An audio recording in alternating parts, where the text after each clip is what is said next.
Mysteries are a cornerstone of any work of fiction. Even so, some mysteries beg to be answered.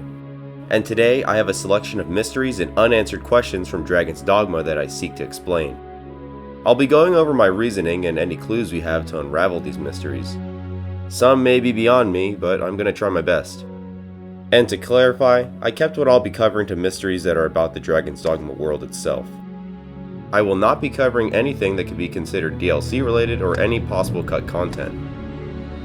So with that being said, let's dive into these together, and hopefully we can all learn something neat about this universe.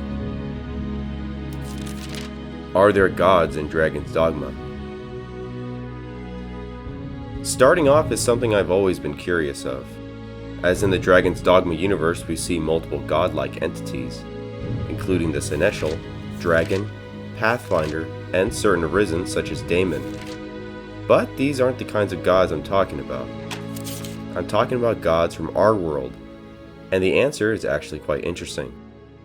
As multiple monsters from Dragon's Dogma actually only exist in mythology due to certain gods.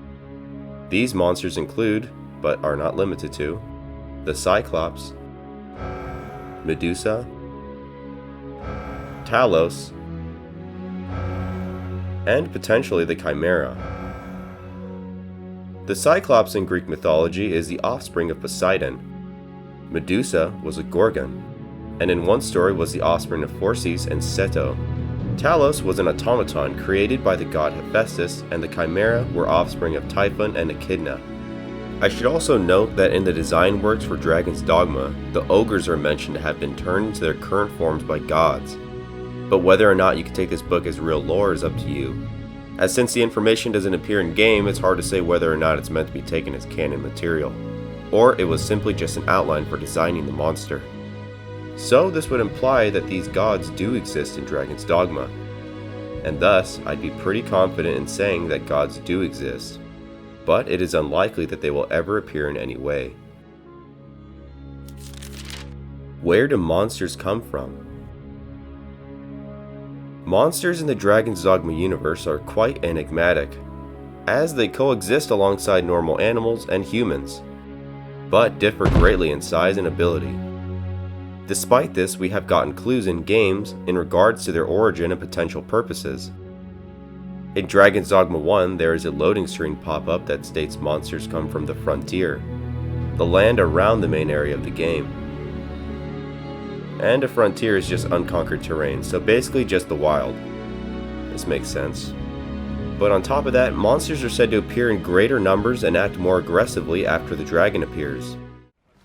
Don't think you're safe just because you're in the city. Monsters have gotten bolder of late and more ferocious. This could mean that monsters are meant to act as obstacles to prepare the new Arisen, or even gauge or build up the strength of will of the Arisen, all to get them ready to become the new Seneschal and become the battery of the world. Does Dragon's Dogma take place on Earth? Dragon's Dogma most likely does not take place on the Earth we know.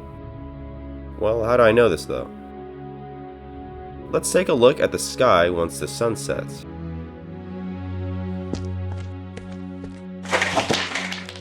Notice how none of the constellations we know today exist. This could imply that the planet of Dragon's Dogma takes place somewhere else in our galaxy, or even in a different universe altogether. Going along with this is the complete absence of the moon. And if you kept up with any potential DLC news, you know that the moon was set to be a location we would eventually visit. However, with the departure of Itsuno, it is unlikely that this vision will ever be realized, as it was mainly his idea. So for now, we just have to assume that we aren't on Earth and thus no moon. Pathside stone tablets. Something that has always intrigued me are these mysterious stone tablets along the edges of certain paths in Vermund. I searched and searched for an answer to add to a fact video, but came up with nothing. So what could they possibly be? I do have a couple of theories. Firstly, these tablets commonly feature this chicken foot looking marking on them. One possible answer I've found is that this could be a symbol of luck or protection, as this is what a chicken foot could represent, and would be the sort of thing that travelers would place along dangerous paths. Secondly, the marking could be a dragon's foot marking, serving as a sort of guide leading to Vernworth, the city known to follow the Arisen. The scar of both Arisen and Pawn alike feature a 3-clawed scar, mirroring the 3 claws on the tablet. And lastly, they could be memorials to fallen traveling companions. This could make sense due to the dangers of the open road. Most likely, once one of your companions fell, you had no choice but to leave the body behind, as either a distraction to monsters or due to not being able to recover it. And on the return trip, the surviving members would leave these tablets as a memorial for the fallen. Out of these, the last one is what I would bank money on. Let me know if you have a different theory for this one though. Moonland Tower's true purpose. Finally, for the major mysteries I want to cover is the purpose of the Moonland Tower.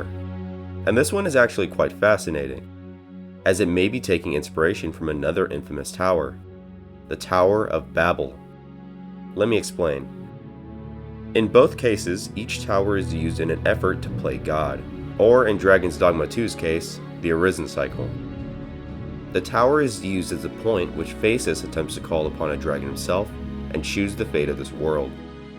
And most likely this is not the first time in Dragon's Dogma 2's history that someone has done this, as the Moonland Tower is so old it had to be partially excavated. So the true purpose of the Moonland Tower may be the efforts of people long past to avoid the cycle of the Arisen and Dragon, potentially people from the time of Rothias, as Talos comes from where Rothias resides and makes its way towards the Moonland Tower. This could imply that Rothias was the very Arisen that the Moonland Tower was created to take fate from. Minor mysteries. Now we're going to talk about a few minor mysteries, and these aren't that deep, but I felt like talking about them anyways. Port crystals and fairy stones. Port crystals and fairy stones are pretty mysterious items. They're in the game to act as Dragon's Dogma's fast travel mechanic. But where do they come from? Why do merchants possess and sell them? And can anyone besides the Arisen use them? Let's look at these one at a time.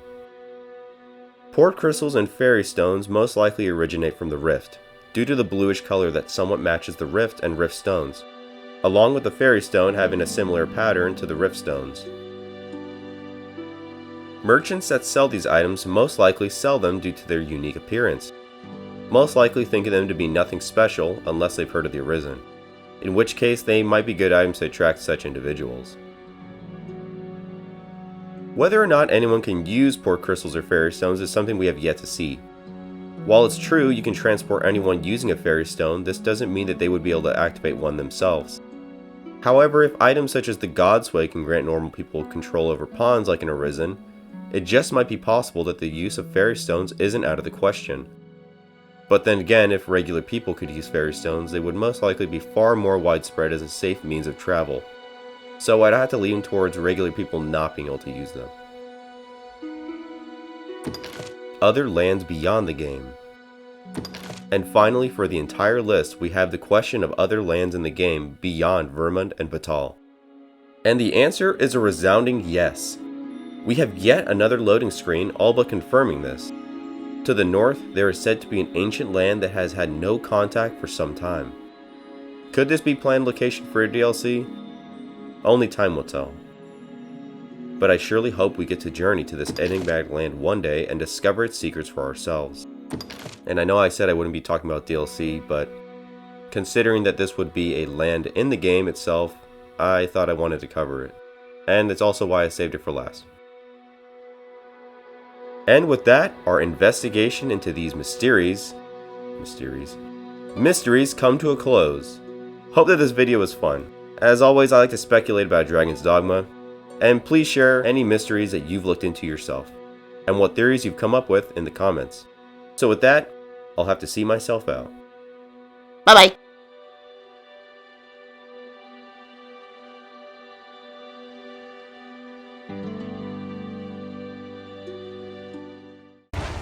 Watch out, watch out, watch out!